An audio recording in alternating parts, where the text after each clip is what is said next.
Hi friends, வணக்கம். நான் இந்த காம்படிஷன் சேனல் வரவேற்கிறேன். நாம் இன்றைக்கி இந்து சமய அறநிலையத்துறை தேர்வுக்கான முக்கிய கேள்வி குறிப்புகளை பார்க்க போகிறோம். இது 3வது பகுதி. மேலும் இது மாதிரியான வீடியோக்கள் உங்களுக்கு வேணும் அப்படின்னாக்கா கண்டிப்பாக நம்ம காம்படிஷன் சேனலை சப்ஸ்கிரைப் பண்ணுங்கள். நம்ம சேனலுக்கான வெப்சைட்டு examh.com. உங்களுக்கு TNPSC, Hindu religious exam, group 2A, group 4 இந்த எக்ஸாம்களுக்கான குவிஸ் உங்களுக்கு வேணும், உங்களுக்கு ஆப் வடிவில் வேணும் அப்படின்னாக்கா நம்ம சேனலுக்கான 2 ஆப் இருக்குது. நீங்கள் அந்த ஆப்பை நீங்கள் டவுன்லோட் பண்ணாக்கா கீழே டிஸ்கிரிப்ஷனில் இந்த ஆப்புக்கான லிங்க் இருக்குது. ஸோ நீங்கள் அதை ப்ளே ஸ்டோர்லேயும் டவுன்லோட் பண்ணிக்கலாம். சரி, வாங்க நம்ம வீடியோக்குள்ளே போகலாம். ஆலயம் மனித வடிவம் அப்படின்னு சொல்லுவாங்க.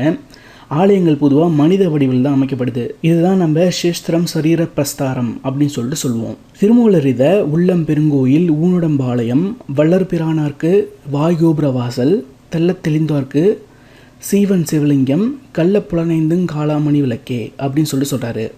ஒரு கோவிலில் பார்த்தீங்கன்னாக்கா பாதங்கள் அப்படின்றது கோபுரத்தை குறிக்கும், முழங்கால் ஆஸ்தான மண்டபத்தை குறிக்கும், தொடை நிறுத்த மண்டபத்தை குறிக்கும், அதேமாதிரி தொப்புள் பலிபீடத்தையும், மார்பு மகா மண்டபத்தையும், கழுத்து அர்த்த மண்டபத்தையும், சிரம் கர்ப்ப கிரகத்தையும், வலது செவி அதாவது வலது காது தட்சிணாமூர்த்தியையும், இடது காது சண்டிகேஸ்வரரையும், வாய் ஸ்நபன மண்டப வாசலையும், மூக்கு ஸ்நபன மண்டபத்தையும், புருவத்தோடைய மத்தி லிங்கத்தையும், தலையினுடைய உச்சி விமானத்தையும் குறிக்கும்.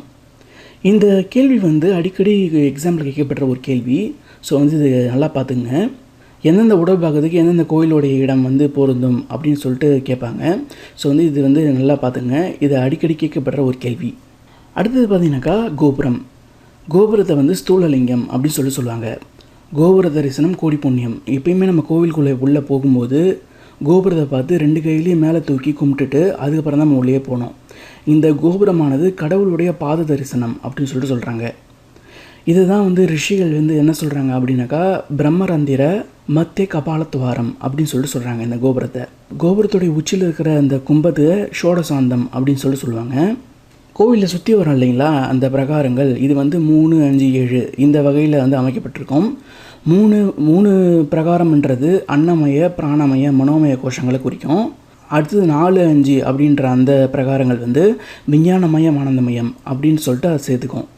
ஸோ அன்னமயம், பிராணமயம், மனோமயம், விஞ்ஞானமயம், ஆனந்தமயம், இதுதான் 5 பிரகாரங்கள். அடுத்தது விமானம். கோபுரத்துடைய விமானம் 3 வகையாக பிரிக்கப்படுது. நாகரம், திராவிடம், வேசரம். இந்த நாகரம் அப்படின்றது ஆண் விமானத்தையும், திராவிடம் அப்படின்றது பெண் விமானத்தையும், வேசரம் அப்படின்றது அலி விமானத்தையும் குறிக்கும். நம்ம முன்னாடியே பார்த்தோம் கோபுரம் அப்படின்றது ஸ்தூலலிங்கம் அப்படின்னு. அதே மாதிரி கொடிமரம் அப்படின்றது சூட்சுமலிங்கம் அப்படின்னு சொல்லுவாங்க. கோபுரம் ஸ்தூலலிங்கம், கொடிமரம் சூட்சுமலிங்கம். அதே மாதிரி இந்த கொடிமரம் அப்படின்றது மும்மூர்த்திகளையும் குறிக்கும். கொடிமரத்தோடைய அடிப்பாகம் சதுர வடிவில் இருக்கும். இது படத்தில் குறிக்கிறதால பிரம்மன். அதே மாதிரி நடுப்பாகம் எண்கோணமாக இருக்கும்.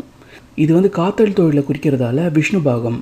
அந்த நடுப்பாகத்துக்கு மேலே இருக்கிற உருண்ட நீண்ட பாகம் சங்கார தொழிலை குறிக்கிறதால, அதாவது அழித்தல் தொழிலை குறிக்கிறதால இது ருத்ரபாகம். அதே மாதிரி இந்த கொடிமரம் அப்படின்றது இந்த மும்மூர்த்திகளையும் குறிக்கும். அடுத்தது கர்ப்பகிரகம். கர்ப்பகிரகம் தான் ஒரு கோயிலுடைய மிகவும் முக்கியமான ஒரு இடம். ஒரு கோவிலேருந்து எந்த மூர்த்திக்கு உரியதோ அந்த மூர்த்தியை அங்கே பிரதிஷ்டை பண்ணியிருப்பாங்க. எடுத்துக்காட்டால் சிவனுக்கு உரியதாக இருந்தாங்க அங்கே சிவலிங்கத்தை பிரதிஷ்டை பண்ணியிருப்பாங்க.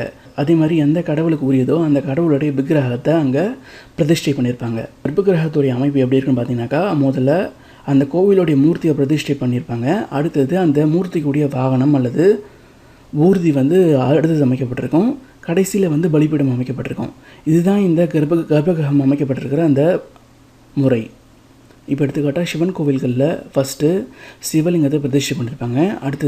அடுத்தது சிவனுடைய ஊர்தியான நந்தியையும், அதுக்கடுத்தது பலிபீடம் இருக்கும். நாராயணர் அல்லது விஷ்ணு பெருமாள் கோவில்களில் அந்த மூர்த்தியை பிரதிஷ்டை பண்ணியிருப்பாங்க. அடுத்தது கருடன் இருக்கும். 3வது பலிபீடம் இருக்கும். இதே மாதிரியே தான் விநாயகர் கோவில்கள்லையும் மூஷிகம் இருக்கும். அடுத்தது பலிபீடம் இருக்கும். முருகன் கோவில்களில் மயில், அடுத்தது பலிபீடம். அம்பாள் கோவில்களில் ஃபஸ்ட்டு அம்பாள், அடுத்தது சிங்கம், அடுத்தது லாஸ்ட்டாக பலிபீடம் இருக்கும். ஸோ இது மாதிரி தான் இந்த அமைப்பு இருக்கும். எக்ஸாம்பிள் இது ஃபஸ்ட்டு எது இருக்கும், செகண்ட் எது இருக்கும் அப்படின்ற மாதிரி கேட்பாங்க. ஸோ இந்த கொஷின் முக்கியமான கொஷின். இது நிறைய தடவை கேட்கப்பட்டிருக்கு. அடுத்தது பார்த்தீங்கன்னாக்கா லிங்கம். லிங்கம் அப்படின்றது உங்களுக்கு தெரியும், சிவலிங்கம். அனைத்து சிவன் கோயில்கள்லேயும் சிவன் லிங்க ரூபமாக தான் நம்மளுக்கு காட்சி கொடுக்குறாரு. சிவரூபத்தை பார்த்தீங்கன்னாக்கா மொத்தம் 3 வகையாக பிரிக்கிறாங்க. நிஷ்கலம், சகல நிஷ்கலம், சகலம். அதாவது அரூபம். அரூபம்னாக்கா உருவமே இல்லாதது. ரூபம்னாக்கா லிங்கத்தை குறிக்கிறது. அடுத்தது ரூபம் அப்படின்னாக்கா நடராஜர் உட்பட திருவுருவங்கள், மனித உருவில் இருக்கிற திருவுருவங்களில் தான் சகலம் அப்படின்னு சொல்லுவாங்க. சகலம் அப்படின்றது 64 திருவுருவங்களாக இருக்குது.